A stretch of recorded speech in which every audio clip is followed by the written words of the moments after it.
آپ کے ارد گرد ایسے بہت سے لوگ ہوتے ہیں، تو کیا وہ سب پیر کامل ہوتے ہیں؟ نہیں، پیر کامل وہ آدمی ہوتا ہے جو دکھاوے کے لیے عبادت نہیں کرتا، دل سے عبادت کرتا ہے، صرف اللہ کے لیے۔ اس کی نیکی اور پارسائی ڈھونگ نہیں ہوتی۔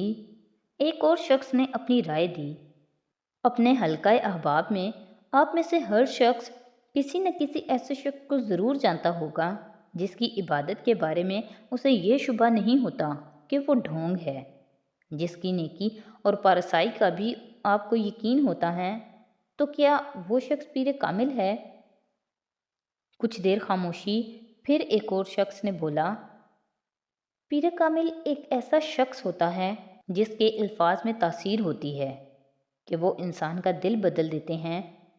تاثیر بھی بہت سے لوگوں کے الفاظ میں ہوتی ہے، کچھ کے منہ سے نکلنے والے الفاظ میں، کچھ کے قلم سے نکلنے والے الفاظ میں۔ تاثیر تو اسٹیج پر کھڑے ایک کمپیئر اور اخبار کا کالم لکھنے والے ایک جرنلسٹ کے الفاظ میں بھی ہوتی ہے۔ تو کیا وہ پیر کامل ہوتے ہیں؟ ایک اور شخص بولا، پیر کامل وہ ہوتا ہے جسے الہام اور وجدان ہو، جو مستقبل کو بوجھ سکے۔ ہم میں سے بہت سارے لوگ ایسے خواب دیکھتے ہیں جن میں مستقبل میں درپیش آنے والے حالات سے ہمیں آگاہی ہو جاتی ہے۔ کچھ لوگ استخارہ بھی کرتے ہیں اور چیزوں کے بارے میں کسی حد تک جان جاتے ہیں۔ کچھ لوگوں کی چھٹی حس بہت تیز ہوتی ہے، وہ خطروں کو بھانپ جاتے ہیں۔ پیر کامل کون ہوتا ہے؟ ڈاکٹر صاحب کچھ دیر خاموش رہے، انہوں نے پھر اپنا سوال دہرایا، پیر کامل کون ہو سکتا ہے؟ سالار الجھن آمیز انداز میں ڈاکٹر سبت علی کے چہرے کو دیکھنے لگا۔ کیا ڈاکٹر سبت علی کے علاوہ کوئی اور پیر کامل ہو سکتا تھا؟ اور اگر وہ نہیں تھے تو پھر کون تھا؟ اور کون ہو سکتا تھا؟ وہاں بیٹھے ہوئے لوگوں کے دل و دماغ میں ایک ہی گونج تھی۔ ڈاکٹر سبت علی ایک ایک کا چہرہ دیکھ رہے تھے، پھر ان کے چہرے کی مسکراہٹ آہستہ آہستہ معدوم ہو گئی۔ پیر کامل میں کاملیت ہوتی ہے۔ کاملیت ان چیزوں کا مجموعہ ہوتی ہے جو آپ کہہ رہے تھے۔ پیر کامل وہ شخص ہوتا ہے جو دل سے اللہ کی عبادت کرتا ہے، نیک اور پارسا ہوتا ہے، اس کی ہر دعا قبول ہوتی ہے، اس حد تک جس حد تک اللہ چاہے۔ اس کے الفاظ میں تاثیر بھی ہوتی ہے، وہ لوگوں کو ہدایت بھی دیتا ہے، مگر اسے الہام نہیں ہوتا، اسے وجدان ہوتا ہے، وہی اترتی ہے اس پر، اور وہی کسی عام انسان پر نہیں اترتی، صرف پیغمبر پر اترتی ہے۔ 1,24,000 پیغمبروں میں سے ہر پیغمبر کامل تھا، مگر پیر کامل وہ ہے جس پر نبوت کا سلسلہ ختم کر دیا جاتا ہے۔ ہر انسان کو زندگی میں کبھی نہ کبھی کسی پیر کامل کی ضرورت ضرور پڑتی ہے۔ کبھی نہ کبھی انسانی زندگی اس موڑ پر آ کر ضرور کھڑی ہو جاتی ہے جب یہ لگتا ہے کہ ہمارے لبوں اور دل سے نکلنے والی دعائیں بے اثر ہو گئی ہیں، ہمارے سجدے اور ہمارے پھیلے ہوئے ہاتھ رحمتوں اور نعمتوں کو اپنی طرف موڑ نہیں پا رہے۔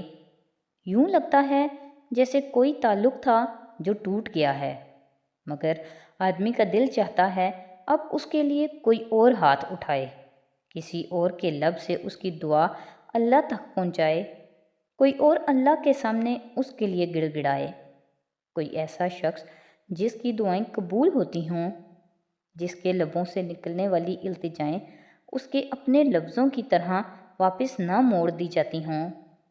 پھر انسان پیر کامل کی تلاش شروع کرتا ہے، بھاگتا پھرتا ہے دنیا میں کسی ایسے شخص کے لیے جو کاملیت کی کسی نہ کسی سیڑھی پر کھڑا ہو، اب اس کے لیے کوئی اور ہاتھ اٹھائے، کسی اور کے لب اس کی دعا اللہ تک پہنچائیں، کوئی اور اللہ کے سامنے اس کے لیے گڑ گڑائے، کوئی ایسا شخص جس کی دعائیں قبول ہوتی ہوں، جس کے لبوں سے نکلنے والی التجائیں اس کے اپنے لفظوں کی طرح واپس نہ موڑ دی جاتی ہوں۔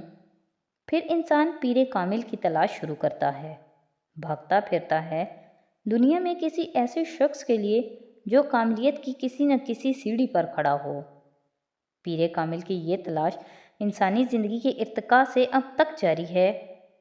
یہ تلاش وہ خواہش ہے جو اللہ خود انسان کے دل میں پیدا کرتا ہے۔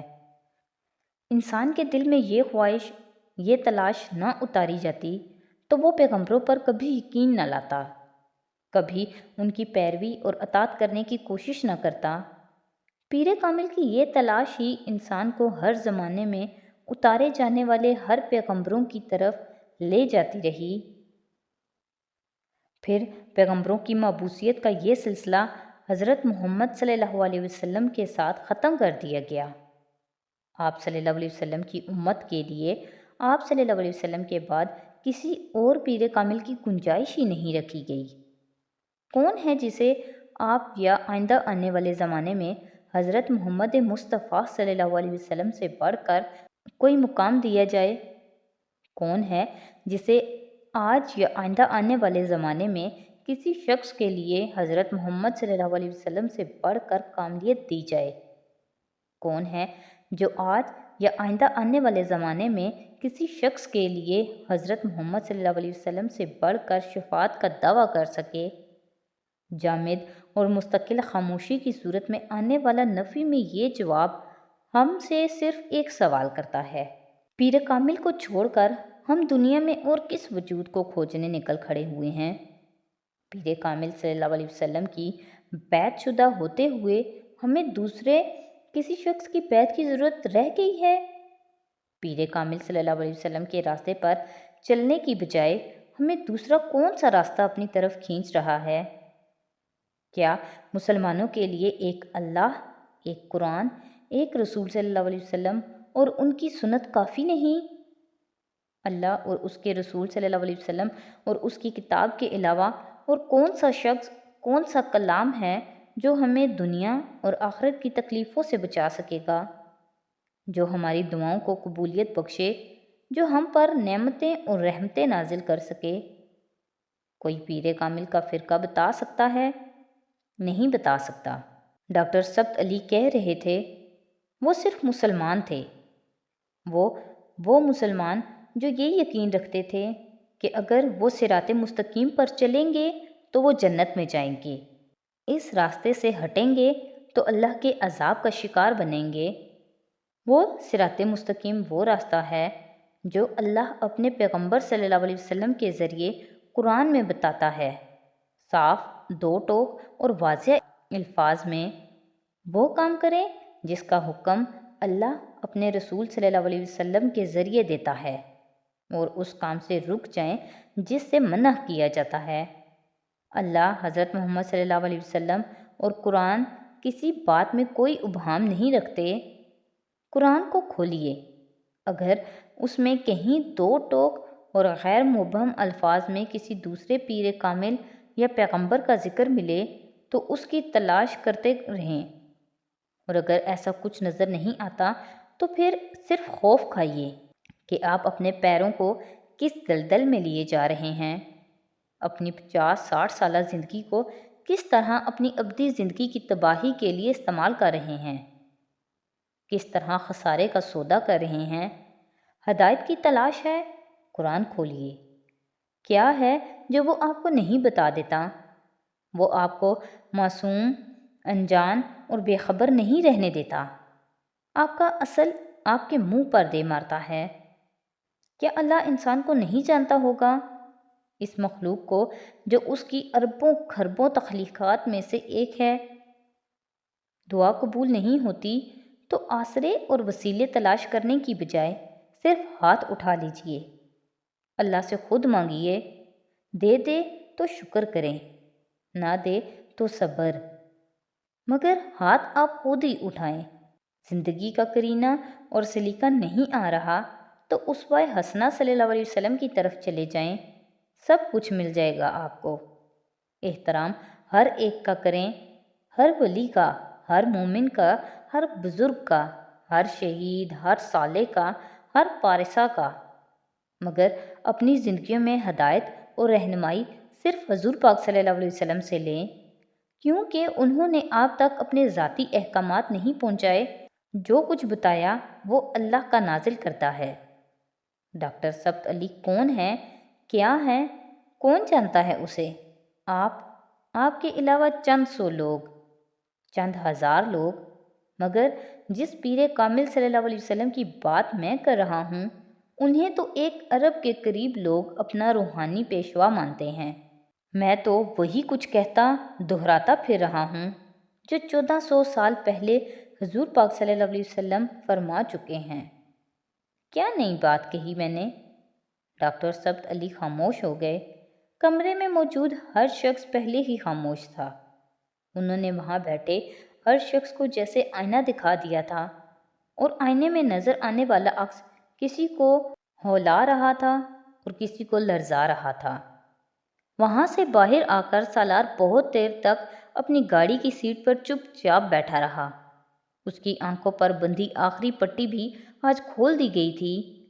کئی سال پہلے جب ماما ہاشم سوچے سمجھے بغیر گھر سے نکل پڑی تھی تو وہ اس لگن کو سمجھ نہیں پایا تھا۔ اس کے نزدیک وہ حماقت تھی۔ بعد میں اس نے اپنے خیالات میں ترمیم کر لی تھی۔ اسے یقین آ گیا تھا کہ کوئی بھی واقعی حضور پاک صلی اللہ علیہ وسلم کی محبت میں اس حد تک گرفتار ہو سکتا ہے کہ سب کچھ چھوڑ دے۔ اس نے اسلام کے بارے میں جاننا شروع کیا تو اسے پتہ چلا صحابہ اکرام رضی اللہ تعالیٰ عنہ بھی اسی طرح کی قربانیاں دیا کرتے تھے۔ حضرت بلال رضی اللہ تعالیٰ عنہ سے حضرت اویس کرنی رضی اللہ تعالیٰ عنہ تک ان گنت لوگ تھے جو ہر زمانے میں تھے، اور سالار سکندر نے اقرار کر لیا تھا کہ حضور پاک صلی اللہ علیہ وسلم کی محبت میں اتنی طاقت تھی کہ وہ کسی کو بھی چھوڑنے پر مجبور کر دیتی۔ اس نے کبھی اس محبت کا تجربہ کرنے کی کوشش نہیں کی تھی۔ وہ آج وہاں بیٹھا پہلی بار یہ کام کر رہا تھا۔ یہ صرف پیغمبر صلی اللہ علیہ وسلم کی محبت نہیں تھی جس نے امامہ ہاشم کو گھر چھوڑنے پر مجبور کر دیا تھا۔